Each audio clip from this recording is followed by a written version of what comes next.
Hello ನಮಸ್ಕಾರ. ನಾನು ನಿಮ್ಮ ಸ್ಪರ್ಶ ಗೌಡ. ಯಾರೆಲ್ಲ ಇನ್ನು ಕಾಮನಬಿಲ್ಲು ಕಥಾಗುಚ್ಛ ಯೂಟ್ಯೂಬ್ ಚಾನಲ್ಗೆ ಸಬ್ಸ್ಕ್ರೈಬ್ ಆಗಿಲ್ವೋ ಕೂಡಲೇ ಸಬ್ಸ್ಕ್ರೈಬ್ ಆಗಿ. ಕತೆ ಇಷ್ಟ ಆದರೆ ಶೇರ್ ಮಾಡಿ, ಲೈಕ್ ಮಾಡಿ ಹಾಗೂ ಕಮೆಂಟ್ ಮಾಡಿ.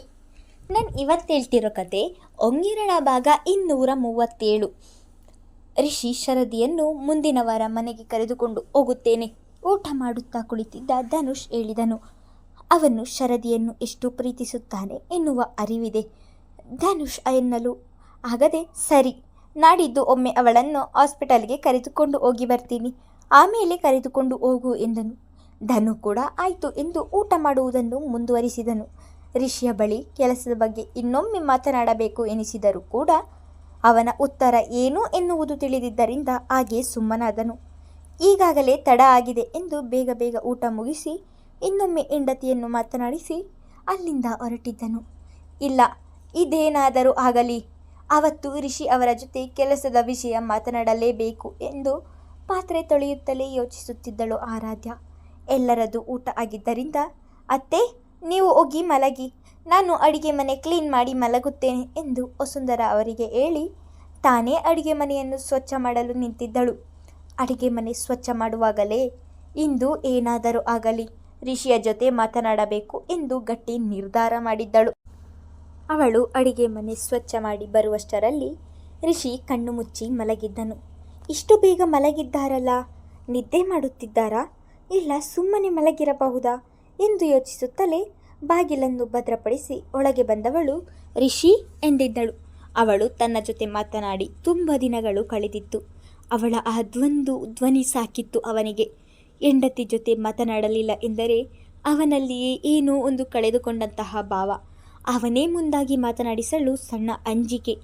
ಈಗ ಅವಳು ರಿಷಿ ಎನ್ನುತ್ತಿದ್ದ ಹಾಗೆ ಖುಷಿಯಾದವನು ಒಡನೆಯೇ ಕಣ್ಣು ಬಿಟ್ಟು ಏನು ಎಂದಿದ್ದನು. ಅದು ನಿಮ್ಮ ಜೊತೆ ಸ್ವಲ್ಪ ಮಾತನಾಡಬೇಕಿತ್ತು ಎಂದು ತನ್ನ ಬೆರಳುಗಳನ್ನು ಮುರಿಯುತ್ತಾ ಅಂಜಿಕೆಯಲ್ಲಿಯೇ ಹೇಳಿದಳು. ಅವಳ ಮಾತು ಕೇಳಿ ಮಲಗಿದವನು ಎದ್ದು ಕುಳಿತು ಅದೇನು ಹೇಳಿ ಎಂದನು. ಬಟ್ಟೆಯೆಲ್ಲ ಗಲೀಜು ಮಾಡಿಕೊಂಡು ರಿಸ್ಕ್ ತೆಗೆದುಕೊಂಡು ಮಾಡುವ ಆ ಕೆಲಸ ಬೇಕಾ? ಅತ್ತೆ ಹೇಳಿದ ಹಾಗೆ ಇನ್ನೊಂದು ಸ್ವಲ್ಪ ದಿನ ಹುಡುಕಿದರೆ ಬೇರೆ ಕೆಲಸ ಸಿಗುತ್ತಿತ್ತಲ್ಲವಾ ಎಂದರೆ, ಕಂಪನಿಯಲ್ಲಿ ಕೆಲಸ ಮಾಡಲು ಸರ್ಟಿಫಿಕೇಟ್ಗಳಿಲ್ಲ. ಬಟ್ಟೆ ಅಂಗಡಿ, ಕಿರಾಣಿ ಅಂಗಡಿ, ಒಡವೆ ಅಂಗಡಿ ಎಲ್ಲ ಕಡೆ ಹುಡುಕಿದೆ, ಎಲ್ಲೂ ಕೂಡ ಕೆಲಸ ಸಿಗಲಿಲ್ಲ. ಕೊನೆಗೆ ಸಿಕ್ಕಿದ್ದು ಇದು ಒಂದೇ ಕೆಲಸ. ಸಿಕ್ಕಿದ ಕೆಲಸವನ್ನು ಬಿಟ್ಟು ಬೇರೆ ಕೆಲಸವನ್ನು ಹುಡುಕುವುದು ಕಷ್ಟ ಆದರೂ ಇದೇ ಕೆಲಸವನ್ನು ಮಾಡ್ತೀನಿ ಎಂದನು. ಹಾಗಲ್ಲ, ಬೇರೆಯವರ ಕೈ ಕೆಳಗೆ ಕಡಿಮೆ ಸಂಬಳಕ್ಕೆ ಕೆಲಸ ಮಾಡುವುದಕ್ಕಿಂತ ನೀವೇ ಸ್ವಂತ ದುಡಿಮೆ ಮಾಡಬಹುದಲ್ಲವಾ ಎಂದು ಹೇಳಿದವಳ ಮಾತು ಕೇಳಿ ಅರ್ಥವಾಗದೆ ಅಂದ್ರೆ ಎಂದನು. ನಾನೇ ನಿಮಗೆ ಒಂದು ಆಟೋ ಓಡಿಸುತ್ತೇನೆ, ಅದನ್ನೇ ಓಡಿಸಬಹುದಲ್ಲವಾ ಎನ್ನುತ್ತಿದ್ದ ಹಾಗೆ, ನಿಮ್ಮ ಗಂಡ ಗ್ಯಾರೇಜ್ನಲ್ಲಿ ಕೆಲಸ ಮಾಡಿದರೆ ನಿಮಗೆ ಅವಮಾನವಾಗುತ್ತದೆಯಾ?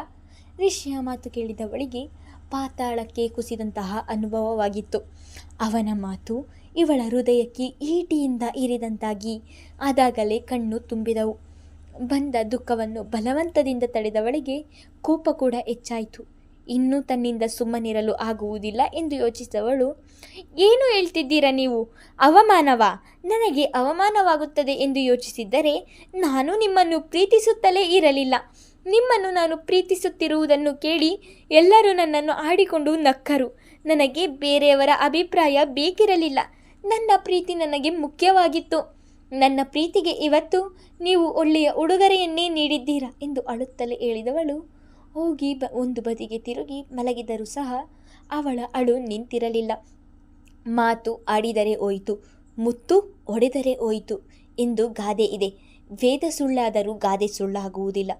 ಬಾಯಿ ತಪ್ಪಿ ಆಡಿದ ಮಾತಿಗೆ ಪಶ್ಚಾತ್ತಾಪದ ದೊಳ್ಳೂರಿಯಲ್ಲಿ ಬೇಯತೊಡಗಿದನು. ಅವಳು ಅಳುತ್ತಿರುವುದನ್ನು ನೋಡಿ ಸಹಿಸದೆ ಅವಳ ಬಳಿ ಮಲಗಿ ಅವಳ ನಡುವಿನ ಸುತ್ತ ಕೈ ಹಾಕಿ, ಸಾರಿ ಆರಾಧ್ಯ, ನಾನು ಬೇಕೆಂದು ಹಾಗೆ ಮಾತನಾಡಲಿಲ್ಲ. ನನ್ನ ಮಾತಿನಿಂದ ನಿಮಗೆ ಇಷ್ಟು ನೋವಾಗುತ್ತದೆ ಎಂದು ತಿಳಿಯಲಿಲ್ಲ ನನಗೆ. ಐ ಆಮ್ ರಿಯಲಿ ಸಾರಿ ಎಂದು ಅವಳನ್ನು ತನ್ನ ಬಳಿ ಎಳೆದುಕೊಂಡಿದ್ದನು. ಅವನ ಆ ಮಾತಿಗೆ ಸಮಾಧಾನವಾಗಲಿಲ್ಲ. ಅವಳಿಗೆ ಅವನು ಆಡಿದ ಮಾತಿನಿಂದ ಬಹಳವೇ ನೋವಾಗಿತ್ತು. ತನ್ನ ಒಡಲ ಮೇಲಿದ್ದ ಅವನ ಕೈಯನ್ನು ತೆಗೆದು ಹಿಂದಕ್ಕೆ ದೂಡಿದವಳು, ನನ್ನನ್ನು ಮಾತನಾಡಿಸುವ ಪ್ರಯತ್ನ ಮಾಡಬೇಡಿ ಪ್ಲೀಸ್, ನನ್ನನ್ನು ಒಂಟಿಯಾಗಿರಲು ಬಿಡಿ ಎಂದವಳು ಮುಖದ ತುಂಬ ರಗ್ಗು ಒದ್ದು ಮಲಗಿದಳು. ಬೇರೆಯವರ ರೀತಿ ಹೆಂಡತಿಯನ್ನು ರಮಿಸಿ ಮುದ್ದು ಮಾಡಿ ಸಮಾಧಾನ ಮಾಡಲು ಬರುವುದಿಲ್ಲ ಅವನಿಗೆ. ಅವಳು ಹಾಗೆನ್ನುತ್ತಿದ್ದ ಹಾಗೆ ಮತ್ತೆ ಅವಳನ್ನು ಮಾತನಾಡಿಸುವ ಪ್ರಯತ್ನ ಮಾಡದೆ ತನಗೂ ಕೂಡ ಕೆಲಸ ಮಾಡಿ ಸುಸ್ತಾಗಿದ್ದರಿಂದ ತಾನು ಆಡಿದ ಮಾತಿಗೆ ತನ್ನ ಮೇಲೆಯೇ ಬೇಸರವಾಗಿ ಹಾಗೇ ಮಲಗಿದನು. ಮನೆಗೆ ಬಂದ ಧನುಷ್ ತನ್ನ ತಂದೆ ತಾಯಿ ಇನ್ನೂ ಮಲಗಿರುವುದಿಲ್ಲ ಎಂದು ಅರಿತು ಅವರ ಕೋಣೆಗೆ ಹೋಗಿದ್ದನು. ಧನು, ಶರದಿ ಹೇಗಿದ್ದಾಳೆ? ಮಗ ಸೊಸೆಯನ್ನು ನೋಡಿಕೊಂಡು ಬರಲು ಹೋಗಿದ್ದು ತಿಳಿದಿದ್ದರಿಂದ ಅವನು ಒಳ ಬರುತ್ತಿದ್ದ ಹಾಗೆ ಕೇಳಿದರು ಸ್ಪಂದನ. ಹಾಂ ಮಮ್ಮಿ, ಇವಾಗ ಪರವಾಗಿಲ್ಲ, ಮುಂದಿನ ವಾರ ಮನೆಗೆ ಕರ್ಕೊಂಡು ಬರ್ತೀನಿ ಎಂದನು. ಶರದಿಯನ್ನು ಹಾಸ್ಪಿಟಲ್ನಿಂದ ಮನೆಗೆ ಕರೆದುಕೊಂಡು ಬರಬೇಕು ಎಂದು ಆಸೆ ಇತ್ತು ಧನು. ಆದರೆ ಶರದಿ ತವರು ಮನೆಗೆ ಹೋಗ್ತೀನಿ ಎಂದು ಹೇಳಿದ್ದರಿಂದ ಬೇಡ ಎನ್ನದೆ ಸುಮ್ಮನಾದೆ. ಬೇಗ ಕರೆದುಕೊಂಡು ಬಂದು ಬಿಡು, ಅವಳು ಮನೆಯಲ್ಲಿ ಇಲ್ಲ ಎಂದರೆ ಎಷ್ಟೋ ಜನ ಇಲ್ಲ ಎನ್ನುವ ಹಾಗೆ ಆಗುತ್ತದೆ ಎಂದರು ಸ್ಪಂದನ. ಸೊಸೆಯ ಬಗ್ಗೆ ಮಾತ್ರ ವಿಚಾರಿಸಿದರು, ಅಂದರೆ ಮಗಳ ಬಗ್ಗೆ ವಿಚಾರಿಸಲಿಲ್ಲ. ತಮ್ಮ ನಂಬಿಕೆಯನ್ನು ನೆಲಸಮ ಮಾಡಿದಳು ಎಂದು ಅನತ್ಯ ಮೇಲೆ ಇನ್ನೂ ಅವರ ಕೋಪ ಹಾಗೆಯೇ ಇದೆ. ಪಪ್ಪ, ನಿಮ್ಮ ಬಳಿ ಏನೋ ಮಾತನಾಡಬೇಕಿತ್ತು ಎಂದನು. ಏನು ವಿಷಯದನು ಎಂದು ಅನುಮಾನದಲ್ಲಿಯೇ ಕೇಳಿದರು. ರಿಷಿಯ ವಿಷಯ ಪಪ್ಪ, ಅವನು ಗ್ಯಾರೇಜಿಗೆ ಕೆಲಸಕ್ಕೆ ಹೋಗುತ್ತಿದ್ದಾನೆ ಎನ್ನುತ್ತಿದ್ದ ಹಾಗೆ ಗೊತ್ತುದನು. ಬೆಳಗ್ಗೆ ಆರಾಧ್ಯ ಕಾಲ್ ಮಾಡಿ ಹೇಳಿದಳು ಎಂದರು ಮಿಥುನರು. ಗೊತ್ತಿದ್ದರೂ ಸುಮ್ಮನಿದ್ದೀರಾ ಪಪ್ಪ? ಏನಾದರೂ ಮಾಡಬೇಕಲ್ಲವಾ? ಮುದ್ದುವಿನ ಮುಖವನ್ನು ನೋಡಲು ಆಗುವುದಿಲ್ಲ. ತುಂಬ ಬೇಜಾರಾಗಿದ್ದಾಳೆ. ಈ ವಿಷಯವನ್ನು ರಿಷಿ ಬಳಿ ಮಾತನಾಡಬೇಕು ಎಂದು ಯೋಚಿಸಿದೆ. ಆದರೆ ಈಗಷ್ಟೇ ನಮ್ಮಿಬ್ಬರ ಮಧ್ಯೆ ಇದ್ದ ಮಿಸ್ಅಂಡರ್ಸ್ಟ್ಯಾಂಡಿಂಗ್ ಸರಿಯಾಗಿದೆ. ಮತ್ತೆ ಮಾತನಾಡುವುದು ಸರಿಯಲ್ಲ ಎಂದು ನಾನು ಸುಮ್ಮನಾದೆ ಎಂದನು. ನಾನು ಏನು ಮಾಡಲಾಗುತ್ತದೆ ಧನು ಎನ್ನುತ್ತಿದ್ದ ಹಾಗೆ, ನೀವೇ ಈಗಂದರೆ ಹೇಗೆ ಪಪ್ಪ? ರಿಷಿಯ ಜೊತೆ ಇನ್ನೊಮ್ಮೆ ಮಾತನಾಡಿ ಅಥವಾ ಬೇರೆ ಏನಾದರೂ ಮಾಡಿ ಎಂದನು. ಧನು, ಅಳಿಯ ಮಗನ ಸಮಾನ ಎಂದು ಹೇಳುತ್ತಾರೆ ಅಷ್ಟೇ. ಅಳಿಯನನ್ನು ಮಗ ಎಂದು ಪ್ರೀತಿಸಬಹುದು, ಆದರೆ ಮಗನಿಗೆ ಬುದ್ಧಿ ಹೇಳಿದ ಹಾಗೆ ಹೇಳಲು ಆಗುವುದಿಲ್ಲ, ಅಥವಾ ಅಧಿಕಾರ ಚಲಾಯಿಸಿ ಆಗುವುದಿಲ್ಲ. ನಮ್ಮ ಮಗ ನಮ್ಮ ಮಾತು ಕೇಳಲಿಲ್ಲ ಎಂದರೆ ಬೈದು ಅಥವಾ ಒಂದು ಏಟು ಕೊಟ್ಟು ಬುದ್ಧಿ ಹೇಳಬಹುದು. ಆದರೆ ಅಳಿಯನಿಗೆ ಹಾಗೆ ಮಾಡಲು ಆಗುವುದಾ? ನೀನೇ ಹೇಳು. ತನ್ನ ತಂದೆಯ ಮಾತಿಗೆ ಏನನ್ನೂ ಮಾತನಾಡದೆ ಸುಮ್ಮನೆ ನಿಂತು ಬಿಟ್ಟನು ಧನು. ಬೇರೆ ಕಂಪನಿಗೆ ಹೋಗಲು ಅವನ ಬಳಿ ಸರ್ಟಿಫಿಕೇಟ್ ಇಲ್ಲ. ಆಟೋ ಓಡಿಸಲು ಈಗ ಆಟೋ ಕೂಡ ಇಲ್ಲ. ತಿಂಗಳ EMI ಕಟ್ಟಬೇಕು, ಮನೆ ನಡೆಸಬೇಕು. ಇದೆಲ್ಲವನ್ನು ನಾನು ಯೋಚಿಸಿಲ್ಲ ಎಂದು ತಿಳಿದಿದ್ದೀಯಾ? ರಾಜಕುಮಾರಿ ಆಗಿ ಬೆಳೆಸಿದ ನನ್ನ ಮಗಳನ್ನು ಮಿಡಲ್ ಕ್ಲಾಸ್ ಫ್ಯಾಮಿಲಿಗೆ ಕೊಟ್ಟು ಮದುವೆ ಮಾಡಿ ನನ್ನ ಪಾಡಿಗೆ ನಾನು ಇದ್ದೇನೆ ಎಂದು ತಿಳಿದಿದ್ದೀಯಾ? ಬೆಳಗ್ಗೆಯಿಂದ ಸಂಜೆಯ ತನಕ ಫ್ಯಾಕ್ಟ್ರಿಯಲ್ಲಿ ಕೆಲಸ ಮಾಡಿ ಬಂದರೆ ರಾತ್ರಿ ಆಗುತ್ತಿದ್ದ ಹಾಗೆ ನನ್ನ ಮಗಳ ಬದುಕು ನನ್ನ ಕಣ್ಣ ಮುಂದೆ ಬರುತ್ತದೆ. ನಾನೊಬ್ಬ ತಂದೆದನು. ನನಗೆ ಅಂತ ಅಲ್ಲ, ಯಾವುದೇ ತಂದೆಗೂ ಮಕ್ಕಳ ಜೀವನದ ಬಗ್ಗೆ ಯೋಚಿಸದೇ ಇದ್ದೇ ಇರುತ್ತದೆ. ಈಗ ನಾನು ಪರಿಸ್ಥಿತಿಗೆ ಕಟ್ಟುಬಿದ್ದು ಅಸಹಾಯಕ ತಂದೆಯಾಗಿದ್ದೇನೆ. ಈ ವಿಚಾರದಲ್ಲಿ ನನ್ನ ಬಗ್ಗೆ ನನಗೆ ಬೇಸರ ಇದೆ. ತನ್ನ ತಂದೆ ಇಷ್ಟು ಬೇಸರದಲ್ಲಿ ಮಾತನಾಡಿದ್ದನ್ನು ಎಂದಿಗೂ ನೋಡಿರಲಿಲ್ಲ ಅವನು. ಯಾವುದೇ ಒಬ್ಬ ತಂದೆಯೂ ತನ್ನ ಮಗಳನ್ನು ತನ್ನ ಅಂತಸ್ತಿಗಿಂತ ಹೆಚ್ಚು ಅಂತಸ್ತು ಇರುವ ಮನೆಗೆ ಕೊಡಬೇಕು ಎಂದು ಆಸೆ ಪಡುತ್ತಾರೆ. ಹಾಗೆ ಮಿಥುನ್ ಅವರಿಗೂ ಕೂಡ ತನ್ನ ಮಗಳನ್ನು ಅಂಥದ್ದೇ ಮನೆಗೆ ಕೊಡಬೇಕು ಎಂಬ ಆಸೆ ಇತ್ತು. ಆದರೆ ಜೀವಕ್ಕಿಂತ ಹೆಚ್ಚಾಗಿ ಪ್ರೀತಿಸುವ ಮಗಳ ಮನಸ್ಸಿಗೆ ನೋವು ಮಾಡಲು ಆಗದೆ ಬಲವಂತದಿಂದ ಅವಳು ಬಯಸಿದ ಪ್ರೀತಿಯನ್ನು ಅವಳಿಗೆ ಕೊಟ್ಟಿದ್ದಾರೆ.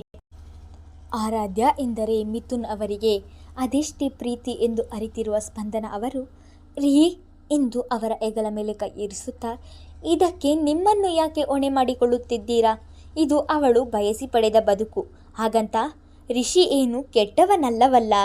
ಆ ಕೆಲಸ ಕಠಿಣ ಎಂದು ತಿಳಿದಾಗ ಅವನೇ ಬಿಡುತ್ತಾನೆ ಎನ್ನುತ್ತಿದ್ದ ಹಾಗೆ ಹೂವಿನಿಂದ ಹೂವಿಗೆ ಹರುವ ದುಂಬಿಯ ಹಾಗೆ ಆ ಕೆಲಸವಲ್ಲ ಈ ಕೆಲಸವಲ್ಲ ಆ ಕೆಲಸ ಎಂದು ಹೋದರೆ ಅವನು ಜೀವನದಲ್ಲಿ ನೆಲೆ ನಿಲ್ಲುವುದು ಯಾವಾಗ ಸ್ಪಂದನ? ಅವನ ಟೈಮ್ ಚೆನ್ನಾಗಿಲ್ಲವೋ ಅಥವಾ ನನ್ನ ಮಗಳ ಹಣೆ ಬರಹ ಸರಿ ಇಲ್ಲವೋ ಒಂದು ತಿಳಿಯುತ್ತಿಲ್ಲ ನನಗೆ. ನನ್ನ ಬಳಿ ನನ್ನನ್ನೇ ಸುಡುವಷ್ಟು ಹಣ ಇದೆ, ಆದರೆ ಮಗಳ ಜೀವನವನ್ನು ನೆಮ್ಮದಿಯಾಗಿಡಲು ಆಗುತ್ತಿಲ್ಲ ಎಂದವರ ಕಣ್ಣು ತುಂಬಿದವು. ಅದೆಷ್ಟು ಗಟ್ಟಿ ಮನುಷ್ಯ ಅವರು! ಅದೇ ಗಟ್ಟಿತನದಿಂದ ಕೋಟ್ಯಾಂತರ ರೂಪಾಯಿ ವ್ಯವಹಾರ ನಡೆಸುವವರು ಕೇವಲ ಮಗಳಿಗೋಸ್ಕರ ಅಸಹಾಯಕರಾಗಿ ನೋವು ತಿನ್ನುತ್ತಿದ್ದಾರೆ. ತನ್ನ ತಂದೆಯ ಕಣ್ಣಲ್ಲಿ ನೀರು ನೋಡಿದವನು ಒಡನೆ ಅವರನ್ನು ತಬ್ಬಿ, ಸಾರಿ ಪಪ್ಪ, ಈ ವಿಷಯ ಮಾತನಾಡಿದರೆ ನಿಮಗೆ ನೋವಾಗುತ್ತದೆ ಎಂದು ತಿಳಿದಿದ್ದರೆ ನಾನು ಇದರ ಬಗ್ಗೆ ಮಾತನಾಡುತ್ತಿರಲಿಲ್ಲ. ಸಾರಿ, ಇನ್ನೊಮ್ಮೆ ಈ ವಿಷಯ ನಿಮ್ಮ ಬಳಿ ಮಾತನಾಡುವುದಿಲ್ಲ ಎಂದವನ ಕಣ್ಣುಗಳು ತುಂಬಿದವು. ಮುಂದುವರೆಯುವುದು